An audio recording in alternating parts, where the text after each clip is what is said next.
আসসালামু আলাইকুম। প্রিয় ভবিষ্যৎ সহকর্মীবৃন্দ, সকলকে স্বাগত জানাচ্ছি। উম আপনাদের ৪৭ তম বিসিএস প্রিলিমিনারি পরীক্ষা খুব সন্নিকটে। তো মোটামুটি শেষ সময়ই বলা যায়। এই সময়টাতে মোটামুটি যে বইগুলো কমপ্লিট করলে এবং যে উপায়ে পড়াশোনা করলে আপনি খুব কনফিডেন্টলি প্রিলি পাস করতে পারবেন, সেই বিষয়টি নিয়ে আ আলোচনা করব।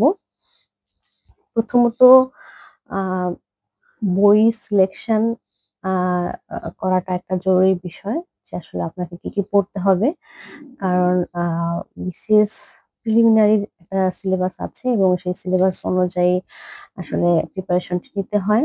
সেক্ষেত্রে দেখা যায় অনেক সময় আমরা আ গুরুত্ব অনুযায়ী কোনটা কতখানি গুরুত্ব দিয়ে পড়তে হবে সেটা বুঝতে ভুল করায় প্রিলিমিনারি পাস করতে আমাদের জন্য কঠিন হয়ে যায় বা প্রিলিমিনারি ফেইল চলে আসে। তো আ প্রথমত আমি আপনাদেরকে আ একটা সংক্ষিপ্ত বুক লিস্ট সাজেস্ট করব। আ সেটা যদি মোটামুটি কমপ্লিট করতে পারেন এবং সিলেবাস যদি সেটার মধ্যে পুরোপুরি আপনি ইনক্লুড করে ফেলে তারপরে কমপ্লিট করতে পারেন, তাহলে কিন্তু আপনার প্রিলিমিনারি পাস করাটা আ খুব বেশি সহজ হয়ে যাবে এবং এই বইগুলোই আসলে কিভাবে শেষ করবেন সে বিষয়টা একটু আমি আলোচনা করব আপনাদের সাথে। প্রথমত আপনারা যেহেতু আ বেশ একটা দীর্ঘ সময় প্রস্তুতি নেওয়ার সুযোগ পেয়েছেন। কারণ দীর্ঘ সময় ওয়েট করতে হয়েছিল আপনাদের প্রিলিমিনারি ডেটের জন্য। তখন অবশ্যই আপনারা সবাই পড়াশোনা করেছেন। আর বিসিএস প্রিলিমিনারি পাস করার ক্ষেত্রে আ অনেক প্রকাশনীর বই বের হয়। তো আমরা সবাই সেরকম যেকোনো একটা প্রকাশনীর বই নিশ্চয়ই এর আগেই কিনে ফেলেছি অনেক আগেই। আ সেই প্রকাশনী সেটা আ উম অনেকেই আমাকে প্রশ্ন করেন যে, "আপু কোন প্রকাশনীর বই সবচেয়ে ভালো?" আমি আপনাদেরকে আগেও যখন বুক লিস্ট নিয়ে কথা বলেছি, তখন বলেছি যে আমি এমপি3 পড়েছি। এমপি3 টা আমার কাছে ভালো লেগেছে কারণ সেখানে একটু সংক্ষিপ্ত আকারে সিলেবাস ধরে আলোচনা করা আছে। আর ভুলের সংখ্যা অন্যান্য বইয়ের তুলনায় কম। তো এখন অবশ্যই আপনারা যেকোনো একটা সেট কিনে ফেলেছেন। সেক্ষেত্রে আপনি যেই সেটটাই কিনেন না কেন, আ সেটা খুব বেশি ম্যাটার করবে না। কারণ প্রত্যেকটা বই সিলেবাস ধরেই আলোচনা করে। যেটা কিনেছেন সেটা তো কিনেছেনই। আর বিসিএস প্রিলিমিনারির জন্য খুব ভাইটাল ২ টা বই হচ্ছে জব সলিউশন আর আ ডাইজেস্ট। এর পাশাপাশি আপনারা প্রশ্ন সলভ করার জন্য শুধুমাত্র randomly প্রশ্ন সলভ করা বা মডেল টেস্ট দেওয়ার জন্য একটা মডেল টেস্টের বই কিনতে পারেন। মোটামুটি এই বইগুলো আপনার হাতে থাকলে এবং সেগুলো যদি আপনি পড়ে ফেলতে পারেন, তাহলে কিন্তু আপনার বিসিএস এর প্রিলিমিনারি নিয়ে খুব বেশি টেনশন করার আর দরকার হয় না। কিন্তু আমাদের মধ্যে দেখা যায় যে আমরা আসলে ডেট হওয়ার আগে সেভাবে পড়াশোনা করি না। অনেকে ইচ্ছে করেই করি না, অনেকে বিভিন্ন ধরনের ব্যস্ততার কারণে করি না। যদি আমরা মোটামুটি এই বইগুলো আ একটু টাচ করে ফেলতে পারি, তাহলে কিন্তু আমাদের জন্য প্রিলিমিনারি পাস করাটা খুব ইজি হয়ে যায়। এখন বইগুলো পড়ার ক্ষেত্রে একেকজন একেক ধরনের ক্রনোলজি মেইনটেইন করে। যেই ক্রনোলজি মেইনটেইন করেন না কেন, বইগুলো কমপ্লিট করতে হবে। কারণ এই বইগুলোতে সিলেবাস ধরে মোটামুটি সব আলোচনা আছে। আর বেশিরভাগ টপিকই আপনার বিসিএস প্রিলিমিনারি এবং লিখিত দুটোতেই আপনি দেখবেন যে কমন আসে। হ্যাঁ, প্রিলিমিনারি যে সিলেবাস লিখিততে গিয়েও সেই সিলেবাসের অনেক কিছুই রিপিট হয়। ২-১ টা সাবজেক্ট বা ২-১ টা টপিক ছাড়া।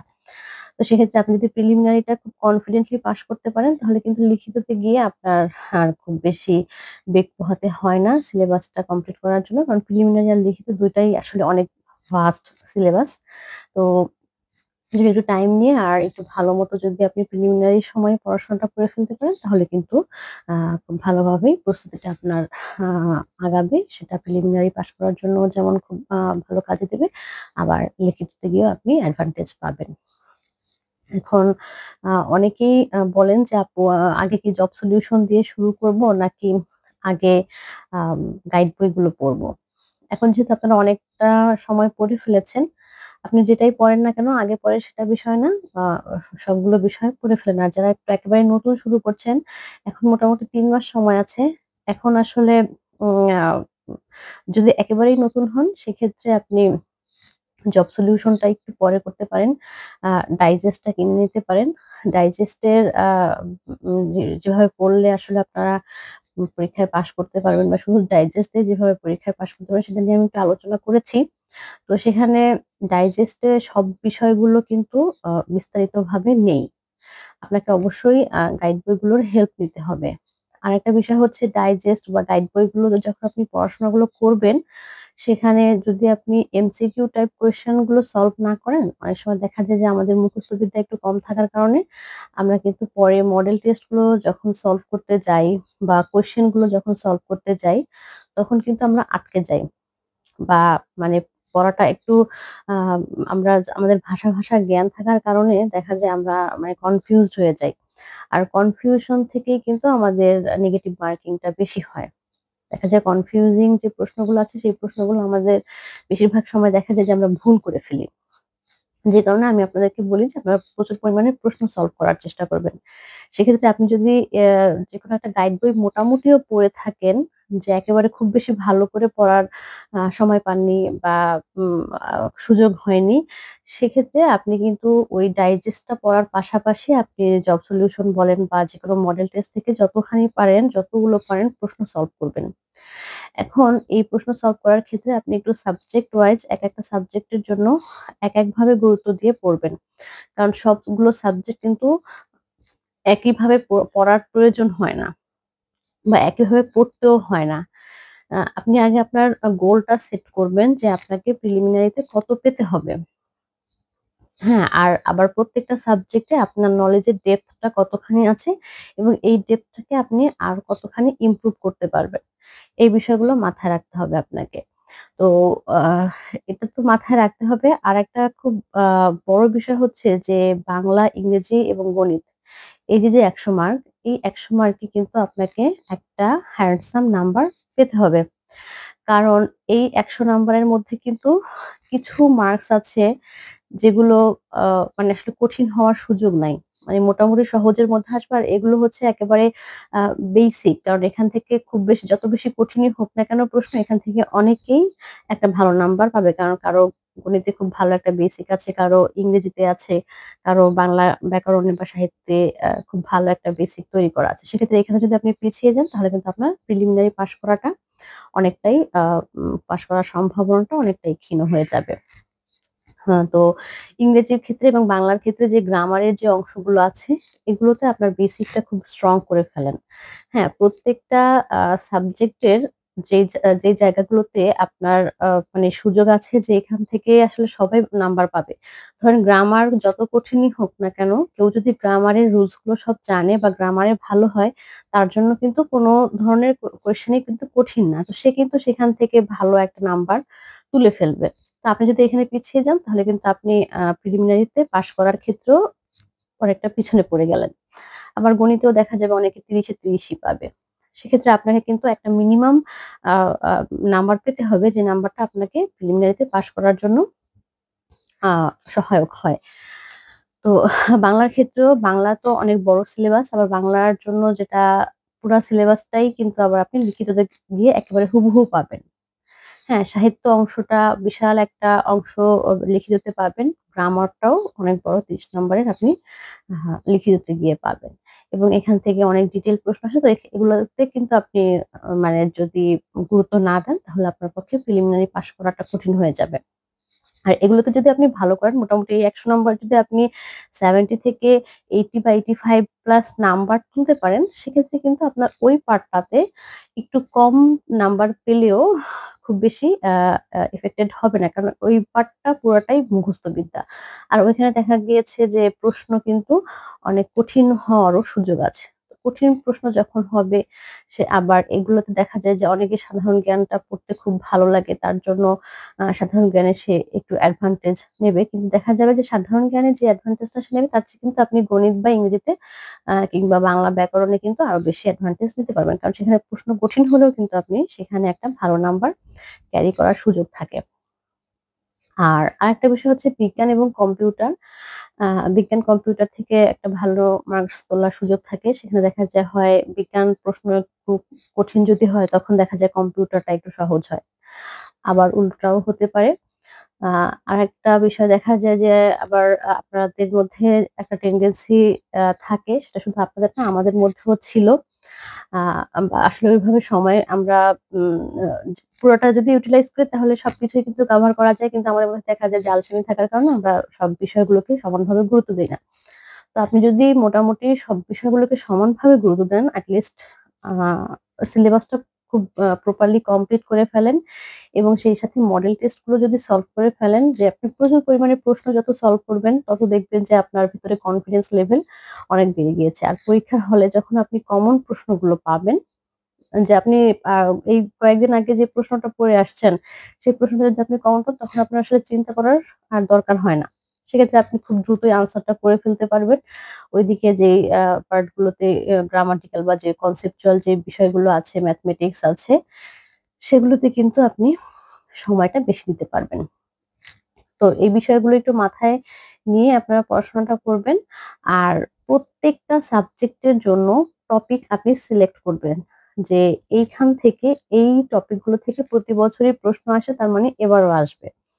তো সেইভাবে সেই যে রিপিটেড যে টপিক গুলো সবসময়ই যে আসে, সেই টপিক গুলোতে যাতে কোনোভাবে আপনার নাম্বার গুলো মিস না হয়, সেভাবে আপনি আম একটা আপনার নিজস্ব একটা আ মডেল তৈরি করে নেবেন, যেটার মাধ্যমে আপনি আ উম আ একেবারে একটা জায়গায় আপনার লেখা থাকে যে এই টপিক গুলো থেকে প্রতি বছরই প্রশ্ন আসে এবং সেই টপিক গুলো আপনি মোটামুটি সব কমপ্লিট করে ফেলেছেন। আপনি প্রয়োজনে টিক মার্ক করে রাখতে পারেন যে এই টপিক গুলো রিপিটেড টপিক, এগুলো সবসময় আসে এবং এখান থেকে আমি প্রশ্ন সলভ করতে পারি।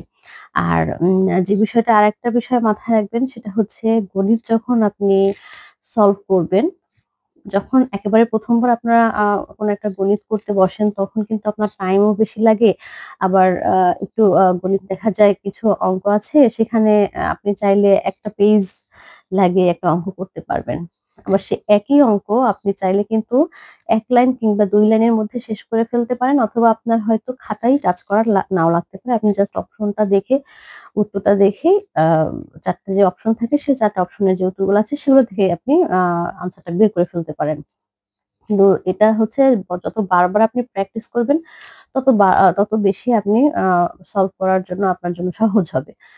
তো সেভাবে আপনি যদি সলভ করতে থাকেন, যেটা মানসিক দক্ষতা আছে, মানসিক দক্ষতাও কিন্তু একেবারে ৫-৬ টা চ্যাপ্টার এবং সেগুলোর মধ্য থেকেই প্রতি বছর প্রশ্ন আসে। হ্যাঁ, এইটা আপনি সলভ করলে এখান থেকে কিন্তু আপনি খুব হ্যান্ডসাম একটা নাম্বার কিন্তু এখান থেকে পেতে পারেন। আর ওইদিকে যেটা বাংলাদেশ বিষয়াবলী, আন্তর্জাতিক বিষয়াবলী আছে, নৈতিকতা, মূল্যবোধ, সুশাসন। হ্যাঁ, এগুলো কিন্তু খুব বেশি একেবারে পরিশ্রম করে পড়ার কোনো বিষয় না। এই বিষয়গুলো আপনি রিডিং দিতে আ দেখা যাবে খুব ভালো একটা প্রিপারেশন তৈরি করে ফেলবেন। কম্পিউটারের ক্ষেত্রে দেখা যায় এখানেও কিন্তু খুব রিপিটেড টপিক আসে। রিপিটেড টপিক গুলো আপনি হ্যাঁ, একটু সিলেক্ট করে একটা খাতায় লিখে ফেলে তারপরে সবগুলো কমপ্লিট করে ফেলবেন। রিপিটেড কপির বাইরে এখানে কিন্তু আবার অনেক ডেসক্রিপটিভ প্রশ্নও আসে, যেগুলো খুব সহজেই আপনি একটু রিডিং দিয়ে কিন্তু করে ফেলতে পারেন। তো মোটামুটি আপনারা যখন প্রস্তুতিটি নেবেন বা বিশেষ করে এখন যে সময়টা, এই সময়টাতে কিন্তু সবচেয়ে ইফেক্টিভ প্রস্তুতিটা নেওয়ার সময়। কারণ যেহেতু ডেট হয়ে গিয়েছে এখন আপনাকে পড়তেই হবে।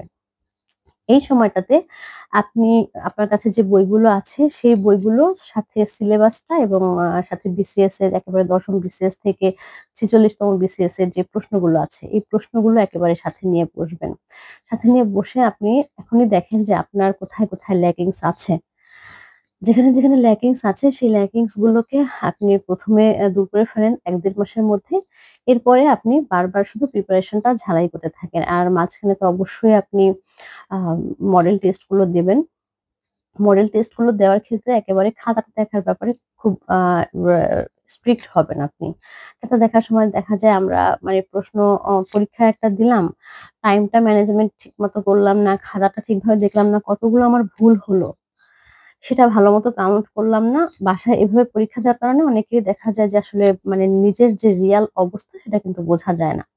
হ্যাঁ, যে কারণে আপনারা নিজেরা যদি মডেল টেস্ট দেন তাহলে সেটাকে একেবারে রিয়াল মডেল টেস্টের জন্যই আপনি যেভাবে পরীক্ষা দেন সেভাবে দিবেন। একেবারে আপনি to the point negative marking গুলো অ ইয়ে করে তারপরে পরীক্ষা দিবেন। আর যদি আপনাদের কোনো কোচিং এ ভর্তি হওয়া থাকে কিংবা লাইভ এমসিকিউ আছে কোনো একটা অনলাইন প্ল্যাটফর্ম এ যদি আপনারা পরীক্ষা দিয়ে দিতে পারেন তাহলে সেক্ষেত্রে তো তারাই খাতা দেখবে।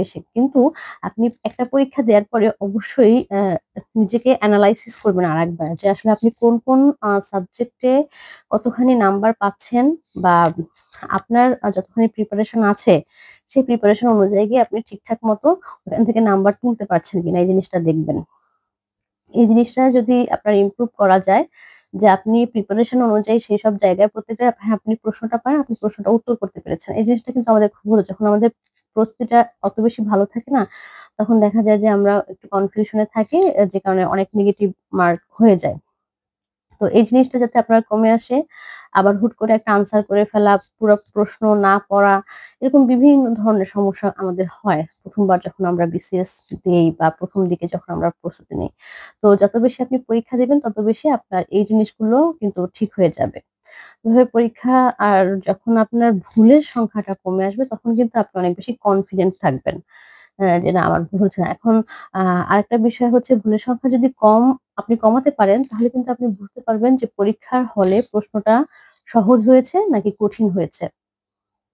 প্রশ্ন যদি সহজ হয় বা কঠিন হয়, আ আ এটা যদি আপনি বুঝতে পারেন তাহলেও আপনার প্রিলি পাস করাটা সহজ হয়ে যাবে। দেখা দেখা গেল একটা কঠিন প্রশ্ন আপনি বুঝতে পারলেন না যেটা কঠিন নাকি সহজ। অনেক কিছু আপনার কনফিউজিং লাগতেছে। আপনি অনেক বেশি দাগিয়ে দিলেন। আল্টিমেটলি দেখা গেল নেগেটিভ মার্কিং হয়ে আপনার একেবারে নাম্বার অনেক তলানিতে চলে গেছে। যেটা আপনি ধরেন ১০০ বা ১০৫ নাম্বার পেলে আপনি প্রিলিমিনারি টিকলেন। কিন্তু আপনার নেগেটিভ মার্কিং এর কারণে আপনার আসলে অনেক কম নাম্বার হয়ে গেল। তো এইসব বিষয়গুলো আপনি যত বেশি পরীক্ষা দিবেন, তত বেশি আপনার ইমপ্রুভ হবে। তো এভাবে পরীক্ষা দেন আর বারবার সিলেবাস গুলো কমপ্লিট করার চেষ্টা করবেন। যাদের মুখস্থ বিদ্যা কম বিশেষ করে তারা। আর যাদের অনেক ভালো মুখস্থ বিদ্যা আছে তারা তো আসলে একবার ভালোমতো মুখস্থ করে ফেললে তাদের জন্য আর খুব বেশি প্যারা পড়ে না। তো সেই বিষয়টা মাথায় রেখে আর এই পড়াগুলো আসলে খুব বেশি একেবারে টু দ্যা পয়েন্ট মুখস্থ রাখাও টাফ। কারণ এত পড়া মুখস্থ রাখার মতো মেমোরিও আমাদের আ দেখা যায় থাকে না। বা ভুলে যাই আমরা বারবার এক এত বড় সিলেবাস হওয়ার কারণে। তো সবকিছু মিলিয়েই আপনি প্রস্তুতিটা এমনভাবে নেন যাতে আপনি শতভাগ কনফিডেন্ট থাকেন যে মোটামুটি কোনো অ্যাক্সিডেন্ট না হলে আপনি প্রিলিমিনারিটা পাস করবেন। তো আজকে এই পর্যন্তই। এরপরে আমরা আরো যে সাবজেক্ট ভিত্তিক যে আলোচনাগুলো আছে, আ টপিক গুলো নিয়ে আমি আলোচনা করব। আর সাবজেক্ট গুলো কোন সাবজেক্ট থেকে কোন টপিক গুলো ঘুরে ফিরে বারবার আসে সেরকম সাবজেক্ট ভিত্তিক আলোচনা আপনাদের সাথে আমি করব। আজকের মতো এখানেই বিদায় নিচ্ছি। সবাই ভালো থাকবেন। আল্লাহ হাফেজ। আসসালামু আলাইকুম।